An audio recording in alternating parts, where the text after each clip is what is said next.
So what if I told you you couldn't put salt in your cooking? Or maybe you couldn't put anything sweet in any of the recipes you're making? How would that affect you as a chef? Well, I'm sure you're kind of going, wait a minute, my food wouldn't taste that great. Exactly. Because we all grew up learning that there are 4 basic tastes in our mouth, right? We all know it's sweet, sour, salty, and bitter.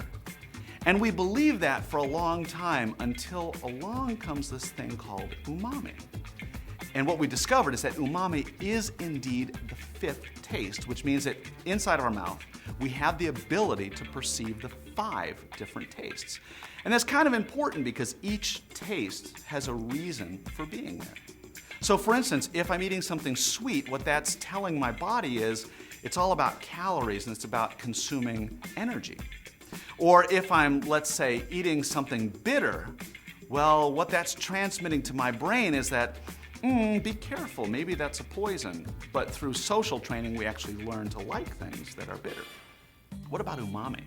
Umami, remember, is made up of that glutamic acid, an amino acid that's one of the building blocks of protein, which means that umami is really our body's way of perceiving or tasting protein.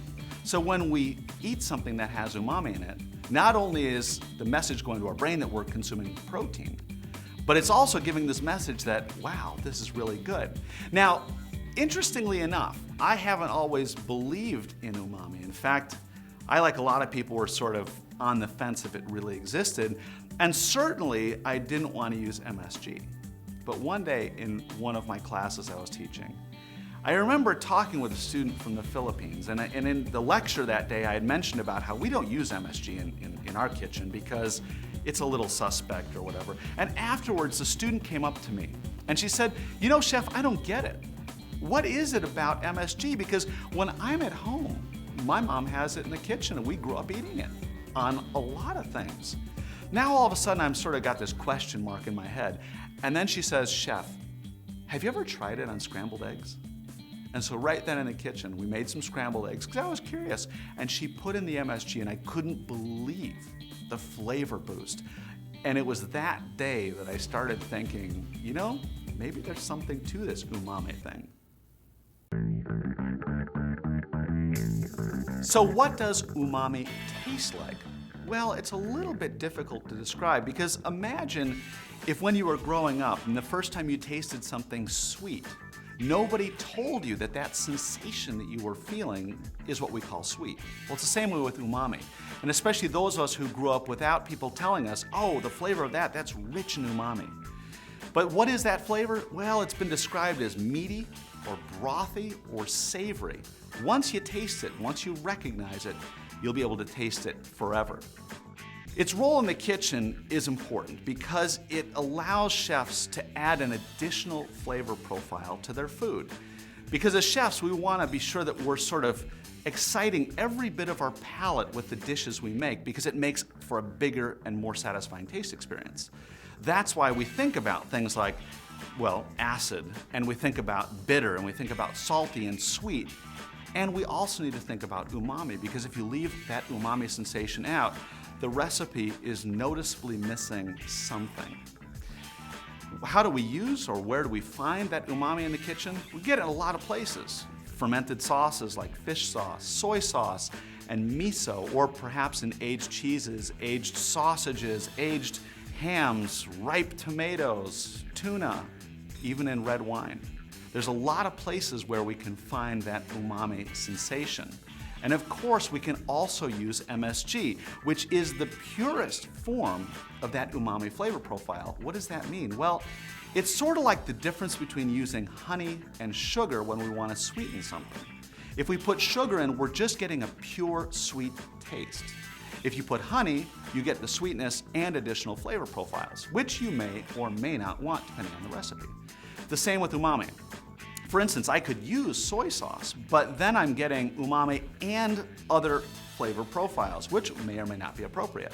By using MSG, I'm just putting in that pure umami sensation. I also should mention that the use of MSG is very important in diets where we want to reduce the amount of sodium and reduce the amount of fat. It's a great tool for doing those two things as well as building a great flavor profile.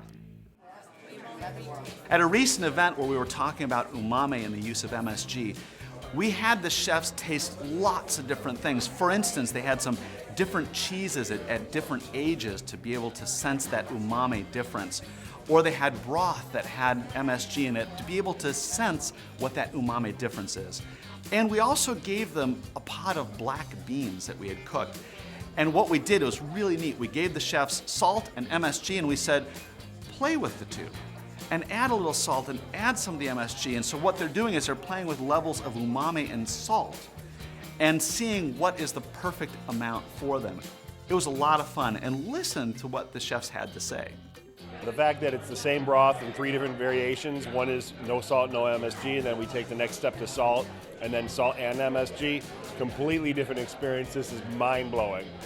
In my spice cabinet, it just made room for something else, and I was thinking about it that here's a way to achieve flavor, achieve better enjoyment of the food itself, and yet here's a product that will do so without the extra calories or the extra salt or some of the other concerns we have today in terms of our diet nutrition.